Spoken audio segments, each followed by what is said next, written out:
Good morning, students. I welcome you all in this first lecture on the subject business environment and legal aspects of business. In this lecture, we are going to discuss about the basics which are related with the business environment. When we talk about the business environment, let's first start with the meaning of the business environment. Conditions or situations that affect the business activities may be regarded as the environment of the business. In other words, business environment may be defined as the surroundings and the circumstances in which the business used to operate. There are lot many forces that impacts the business. There may be the internal forces, there may be the external forces which may impact business, and it is the duty of every businessman just to check all the internal forces and the external forces properly if they really want to compete and survive in this turbulent business environment. When we talk about the internal forces, they are controllable. They may include the skill and ability of the employees, attitude to work, relation between managers and subordinates. They are controllable because they are manageable. Like if the employees are not highly skilled, so management can provide training to them and they may be skilled. Like if the relations between the managers and subordinates are not so good, so again there may be the programs that may be conducted, there may be the motivational lectures that may be conducted, there may be the various mentoring sessions with which the problems can be resolved. So in nutshell we can say that like the internal factors may be under the control of the businessman, but when we talk about the external factors, it is out of the control of any businessman. It may include the micro forces and the macro forces. Micro forces includes all that kind of the task or the operating factors that may directly impact the business, and the macro factors includes all that kind of the general factors that again can influence your business. It may include political, like conditions of any particular country where you are doing the business, then the economic scenario, then social culture of that particular country, or that particular location in which you are doing the business, and it may include technological forces, natural forces, and so on. So we are going to discuss all these internal and external forces in detail in this unit. When we talk about the characteristics of the business environment, there are three approaches which are related with the business environment. The first is the systems approach, the second is the social responsibility approach, and third may be the creative approach. When we talk about the system approach, it may be defined as like it has been treated as that business is a system. It produces goods and services for the satisfaction of the wants by using several inputs such as raw material, capital, labor. And that's why like business may be taken as a kind of a system in which it works. It is the input, process, and output which is generally used as a systematic approach for any business. Then social responsibility approach. This approach talks about the duties of the businessman.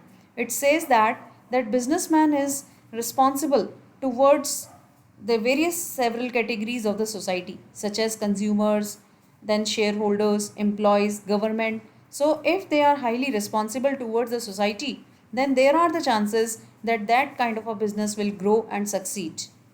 Then, creative approach. Business is all about creativity and innovation.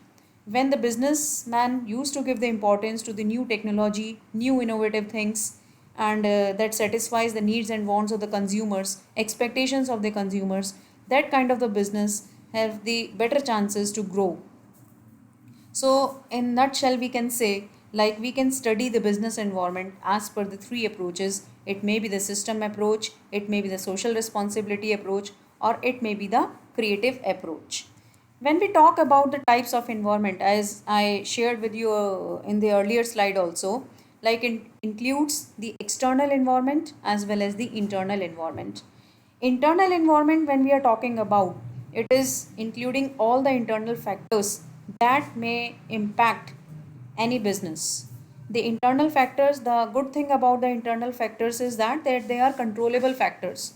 It may include the personals involved in the organization, the physical facilities, organization and functional means. So all these kind of the factors, which these are highly controllable, and if there is any problem or problem in these kind of the factors, that may be controlled by the management by using certain efforts. But when we talk about the external factors, it reflects the external environment of the business. And external factors may be used as the micro factors and the macro factors. When we talk about the micro factors, micro factors includes all that kind of the factors which are the operating factors, the kind of the factors in which the business used to operate. That kind of the factors may be called as the micro factors. And if we will see the components of the business environment, you will find the internal environment as well as the external environment. In internal environment, there are a lot many factors that includes the value system of the organization, vision, mission, objectives, management structure, human resources, company image, physical assets, R&D, marketing capabilities, and financial resources. But when we talk about the external environment, it includes micro environment and the macro environment. Micro environment, again, it may be called as the task environment or the operating environment. It includes all that factors which are nearby the business, like there is a day to day like functioning in the business. Like it includes the kind of the factors like customers, suppliers, competitors, financiers, public, marketing intermediaries, etc. When we talk about the macro environment, it is also called as the general environment, and it includes pestle, that includes political environment, then economic, then social, then technological, ecological, legal. All these are the factors which are not controllable, which are not under the control of any business person. So that's why these kind of the factors may work against the company or maybe in the favor of the company also, but it is out of the control of any businessman to go with these kind of the factors. So that's why we can say that the internal and the external environment both are really important for any business person to study and to check in advance if they really want to grow and if they really want to grab the business in this competitive business world. Going into the details of the internal factors, the value system. It includes the value system of the top management, what they think, and whatever they think, the policies of the company are based on that. Then the vision, mission, and objectives of the company that may also have a proper influence on the business activities. Then the management structure, what is the level of hierarchy there, what kind of organization structure is there. Human resources, are they skilled, whatever the kind of the designations they have introduced, and the persons those who are working on their designations, they are highly skilled or not. Then company image also matters, like if company has a good image in the market, so there are the chances that they will get more number of customers for their products. So it also may have a great influence or may impact the business performances. Then the physical assets, what kind of the infrastructure facilities are there in the in that particular business setup. Then the research and development and technological capabilities, marketing capabilities, how financially sound is the company, that may also impact the business performance. So all these are the internal environmental factors. Then comes to the external environment. It includes micro environment. For example, like customers, we daily deal with the customers. Customer is a king. If they are happy with the products that the company is manufacturing, or in that case, there are the chances that the company will get the proper success.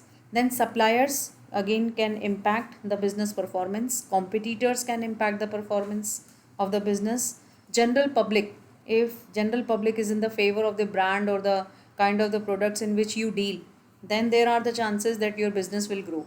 Then financiers, like what kind of the relationship the company has with the bankers, or with the kind of the the agencies, those who are providing the kind of the financial assistance. So that also may have an impact on the business performance. And then comes marketing intermediaries. These are the kind of the you can say the intermediaries that help in promoting or selling the products of the company. It may include the agents that may help you as like the advertising agencies that can help you in promoting the product or in marketing of the products. Then we can have the transportation facilities also, like they used to provide you the kind of the facilities wherever you can provide your products at the proper location or the destination wherever they are required.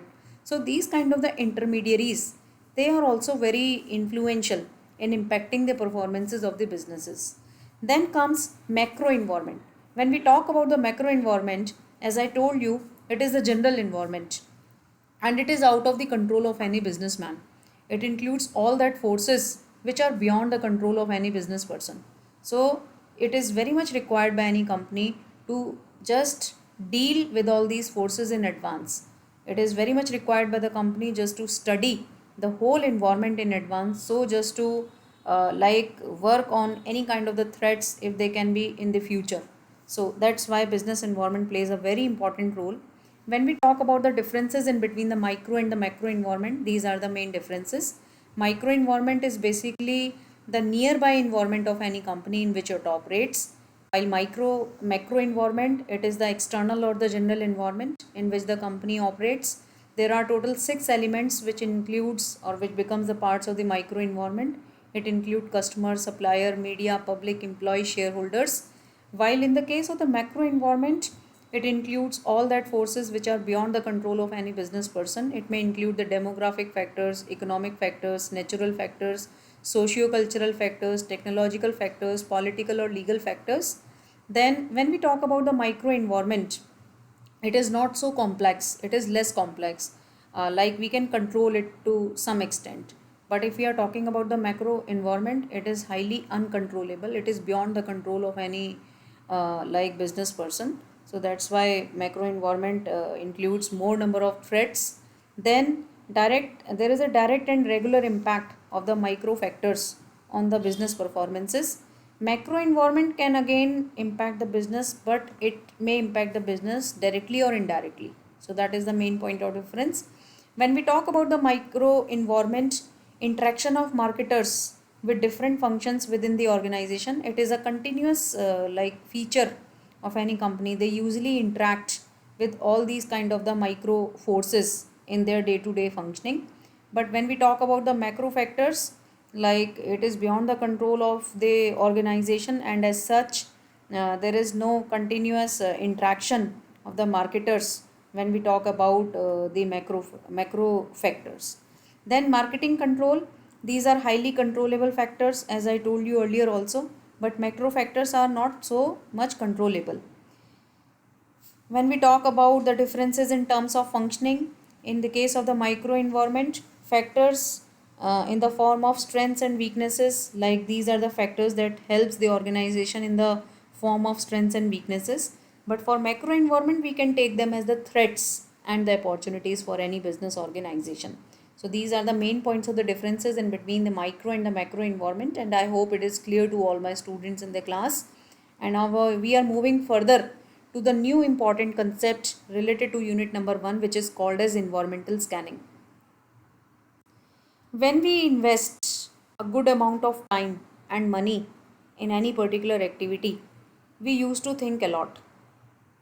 So, while if we are doing so much of homework, if we are going to just invest our time and money in any particular activity, same case happens in the case of the business. If you are going to operate any business or if you are going to do any business, it is really important for any good business person that he or she should scan the environment.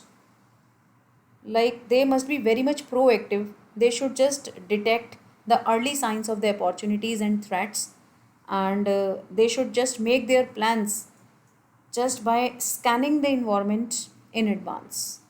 If you do all this, there are the chances that you will just not only survive, you will grow. So that's why environmental scanning is very important. Before going through any particular venture, new business, environmental scanning is must. We should just scan the environment in terms of the internal factors as well as the external factors. We must check all the kind of the threats and the opportunities that are existing in the environment. We must also check the strengths and weaknesses, whatever we already have as a business person. So that's why environmental scanning is really very important for any organization. When we talk about the scanning, there may be the internal scanning. Before investing in any business, we should just go with the internal analysis of the factors or the kind of the things which we already have in our organization. It may include the number of employees we have, Like we can just also check out the kind of the physical facilities we have. We should also check the accessibility to the natural resources that we have. We should check the kind of the operational potential that we have. So this is all about the kind of the internal factors that you are checking before investing in any kind of the venture. Then comes external scanning. Like we cannot just invest only with the internal scanning. We have to be equally careful for all the kind of the external factors that may have impact, that may impact my organization. Like when we talk about the external analysis, again it includes all the full-fledged analysis related with the micro factors and the macro factors. There are lot many techniques which are used by the companies to go just to go with the environmental scanning. It includes the SWOT analysis, pest, industry analysis, and the competitor analysis. Let us just discuss one by one all these techniques. Number one is the SWOT analysis. You already know about the meaning of the word SWOT. This acronym says about the strengths, weakness, opportunities, and threats. So when we talk about the internal factors of the organizations, it includes the strengths and weaknesses of the business. And when we talk about the external attributes of any business, it may include the opportunities and the threats.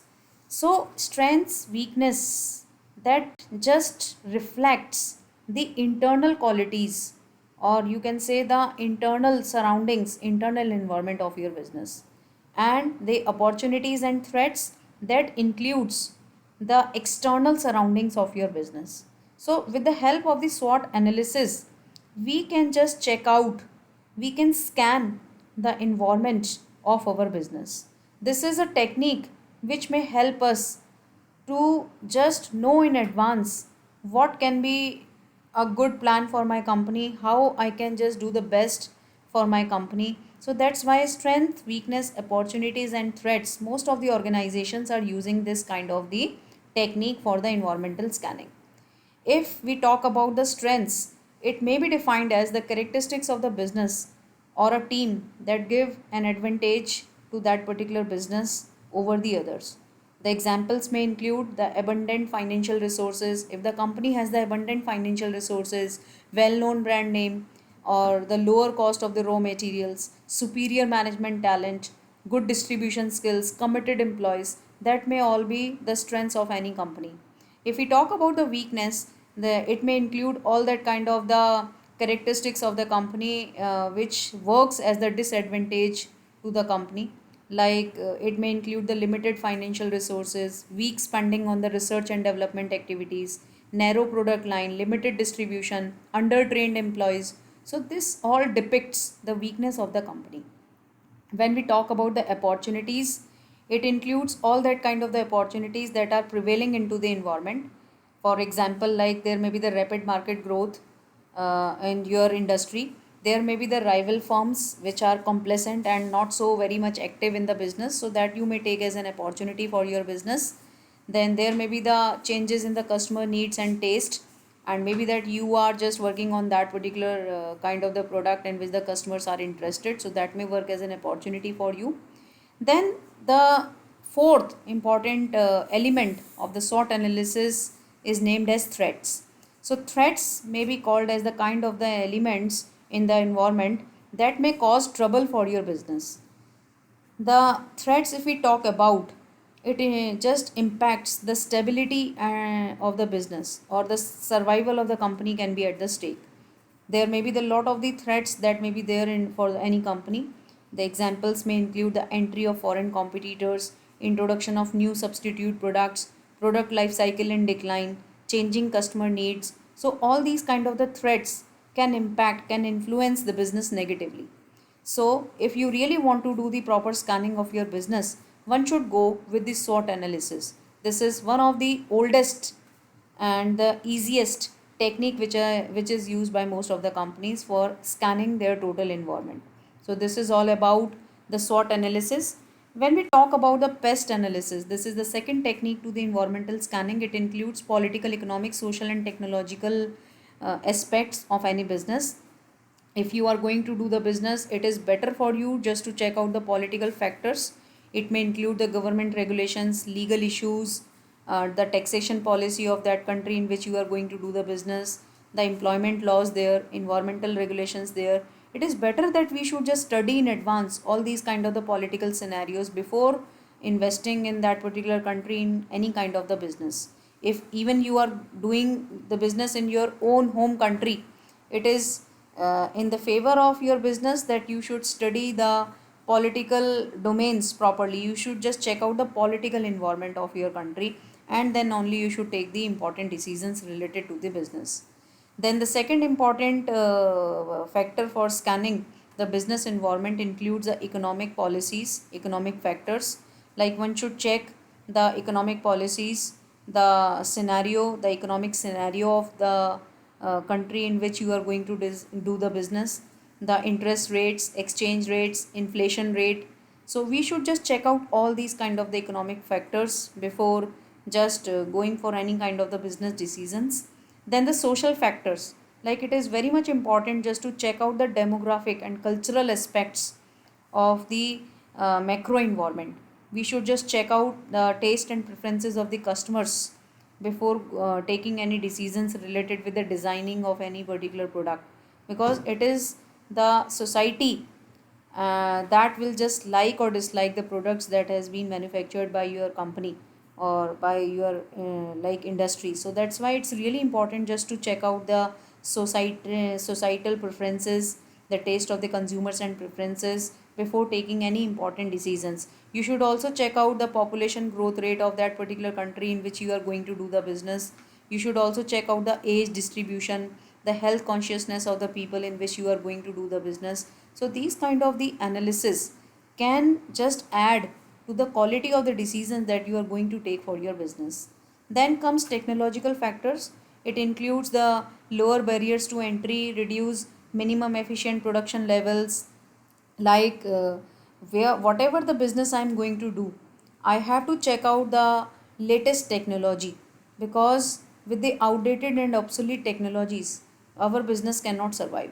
So that's why it is very much important for any business to do the proper R&D activities, or just to do the proper homework, just to check out the technological upgradations in the field in which you belong before taking any important decision related to the business. So this is also one of the important technique which is used by most of the organizations for the environmental scanning.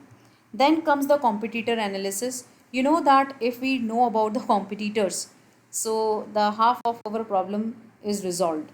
So that's why competitor analysis again is very important technique which may further be used by the business people or businessman just to go for the scanning of the environment of the business. When we talk about the competitors, so we should just check out the strengths and weaknesses of the customers. Customers strategies may be offensive or may be defensive. So we should check that who are the competitors to our business, what are their current strategies, what are their future goals, what drives our competitors, whether our competitor are strong or vulnerable, or we should just check out like how many number of competitors we have.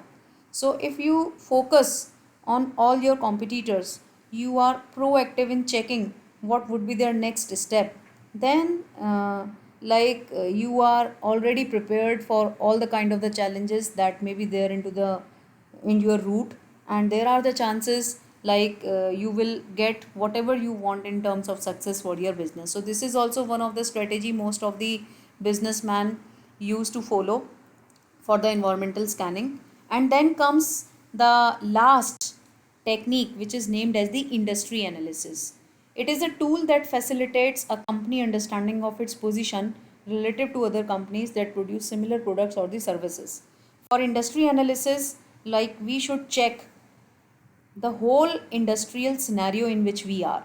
We should check what kind of the threats and opportunities are there that may impact us. So when we go with the industrial analysis, there is very popular model, there is very popular analysis which is named as Michael Porter five forces analysis. As according to this five force analysis, it says that if we do our homework on all these five forces, so it means that we have done the proper analysis of the whole industry. and there are the chances of the you can say the growth and better chances to just grab the more share into the market. So that's why Michael Porter 5 force analysis is appreciated by most of the people. It is again a kind of the analysis which is used by most of the industry people, and they used to say that if we have done this kind of the analysis, so we can assure the success for our company. So when we talk about the 5 forces, it includes the threat of the new entrants, then rivalry among the existing competitors, threats from the substitutes, bargaining power of the buyers, and bargaining power of the suppliers. So if you are going to analyze your industry, you have to just analyze all these 5 forces properly. Let us just first start with the first important force, which is named as threat of new entrants. If your industry is in the growth stage, if it is a growing industry and lot many entrants are looking for entry into your industry, so it may work as a threat for your business. So if there are the number of potential competitors, if it is so high, so it may create a problem for your company. And but if there is a barrier to the entry of the new entrants, it may work in the favor of your industry. There may be various barriers to the new entrants or to the new entries. For example, government policy. Before the introduction of the liberalization or the liberalized policies, like the government, Indian government, they were highly rigid in just giving the entry to the people from the foreign countries. So that was working into the favor of the local people, those who were involved in the various industrial setups and the sectors. Then economies of scale, that may be the second barrier to the entry of the new entrants. If you are so old in that particular industry, so and if you are just like a big player, so there are the chances that the small players will be discouraged and they will not come under your way. So this may again work in the favor of your industry or your business. Then there may be the other factors also, the cost disadvantages which are independent of the scale. It may include like the kind of the proprietary product technology, your experience curve, your favorable access to the raw materials, your favorable location, infrastructure facilities that you got. So like heritage, whatever you have built, the brand name that you have built. So these kind of the factors that again may discourage the new entrants to come into your business domain. Then product differentiation. If the brand image, already the brand image of your product is so high and customers are loyal to your products, so again it may work as the entry barrier to the new entrants and it may work in the favor of your business. Then monopoly elements. For example, if you are dealing in a particular kind of a product and the kind of the technology you use, you have the proprietary right on that particular technology, and there is a monopoly of you in that particular domain, so it again may restrict the entry of the new people into the business and may favorably impact your business. Then the capital in requirements. If the industry to you belong, if it requires the high capital intensive, like if really needs the lot of the finance and the money, so there may be the chances that small players will not join or will not come in your business domain. So that may again can favor, and vice versa, like if there is no need of so much of investment, so there may be more number of the people, those who may enter into your business domain. So these all are the various factors that may work, and we should just study them in advance. This is the first important force that was suggested by Mr. Michael Porter. And if we really want to do the analysis of our own business, our industry, so we should just go with in detail with this particular force, keeping in consideration all the points what we have covered. Now the second important force is the rivalry among the existing competitors. It includes two important things: the number of competitors I have in the market and the capability of my competitors. Both are really important to study. If there will be more number of competitors, it can impact my business in a unfavorable manner. And if the competitors are so strong, then again can work as a threat for my business. So that's why I have to keep my eyes on all the competitors, those who are there into the market, and those who can just harm or those who can create any kind of the obstacle to my business. So when we talk about this kind of the important force, so we should just check out under this force, we should check out like how many competitors are there, what is the relative market share of that particular competitor, what are their strengths. So we should just check it out properly so that we can make the proper strategies to deal with them. Then we should also check the state of the growth of our industry. If our industry is in the growth stage, so there are the chances that there would be more number of competitors. But if the industry is not so growing, and if the growth is stagnant or declining, so there may be the chances that the competitors again will switch to some other kind of the business. So I have to study this angle also if I am just studying my organization from the competitor perspectives. Then the next is the fixed or the storage cost.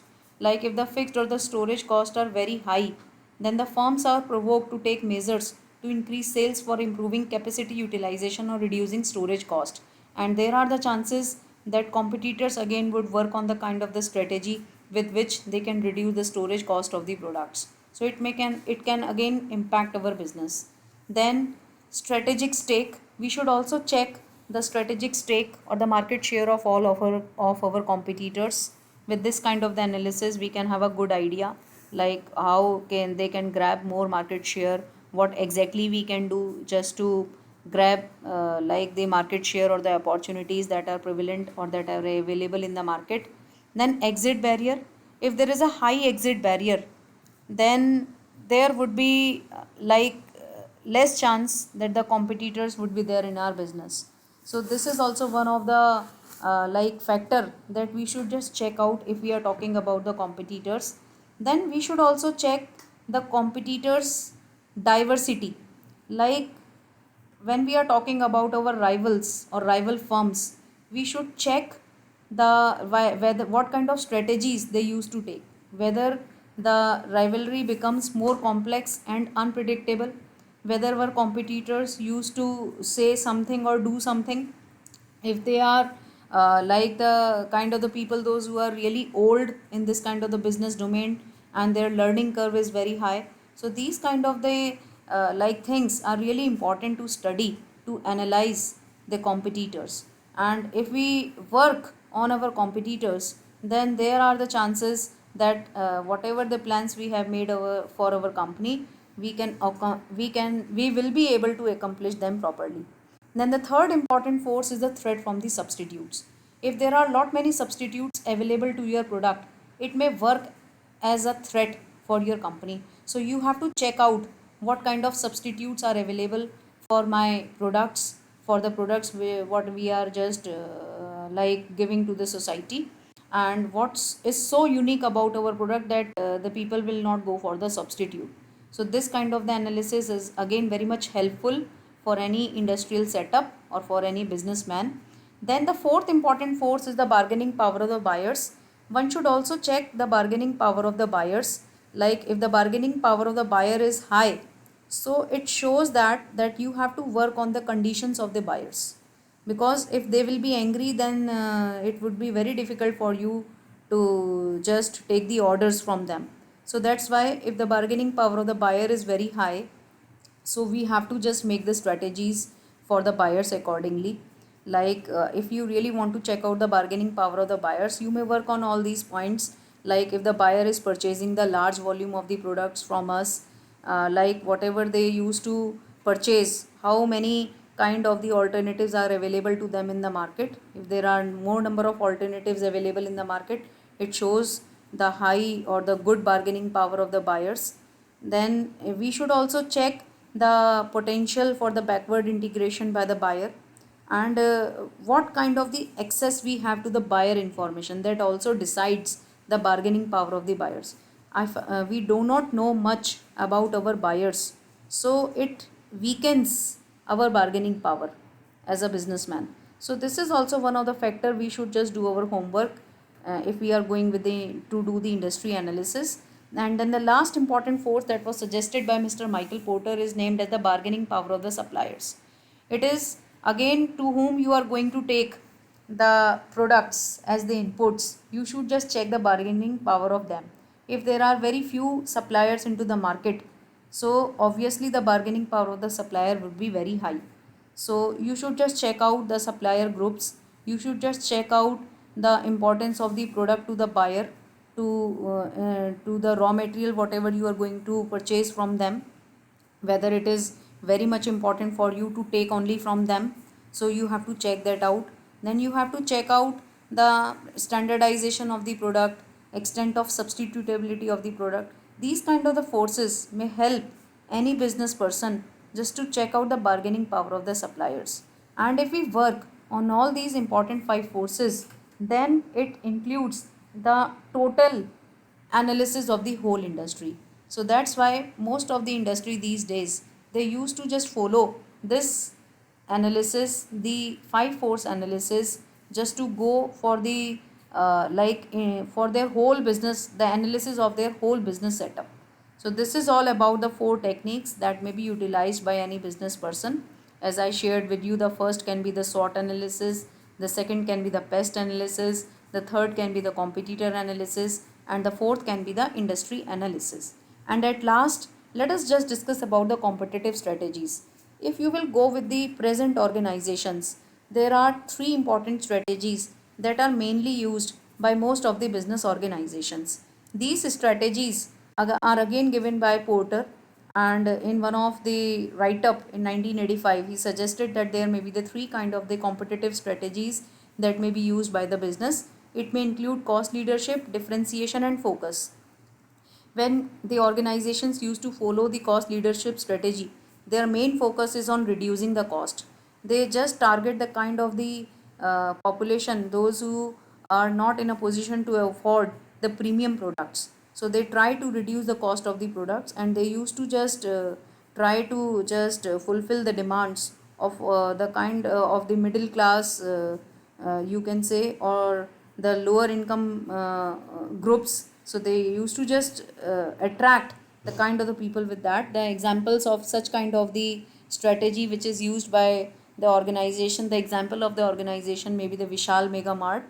Or if we talk about the mobile phones, so Micromax phones, so they may be taken as like they are using the cost leadership strategy, as they are just trying to provide all that features which are available in the premium phones also with the less of the cost. Then we can have the differentiation strategy. These kind of the business setups, they are not bothered about the cost of the product. They usually focus on the uniqueness of the products. They provide the premium products to the, they used to just target the population, those who are not bothered about the money. They only want extraordinary, innovative, and unique products. So these kind of the companies works on the premium segment of the products. The example of this kind of the strategy may be the BMW cars. It may include the Apple phones, iPhones. And then the third is called the focus strategy. These kind of the organizations, they usually work for a, they usually focus on one particular group of the population. They used to just target one particular segment of the population. They just provide the products for a special segment of the population. For example, the cloth manufacturers that cater to petite women's, there may be examples like First Cry, like it only includes the kind of the outfit for the infants. So they usually focus on a particular segment of the population and try to just fulfill the needs and wants of the customers of that particular segment of the population. So as per Porter, if you are a businessman, you can go with any kind of the strategy. Either you may go with the cost leadership, either you may go with the differentiation, or either you may go with the focus strategy. So that is all about the important concepts which are related with the unit number 1. And I hope that with this lecture you will be able just to understand all the important concepts which are related to the business environment. And thank you.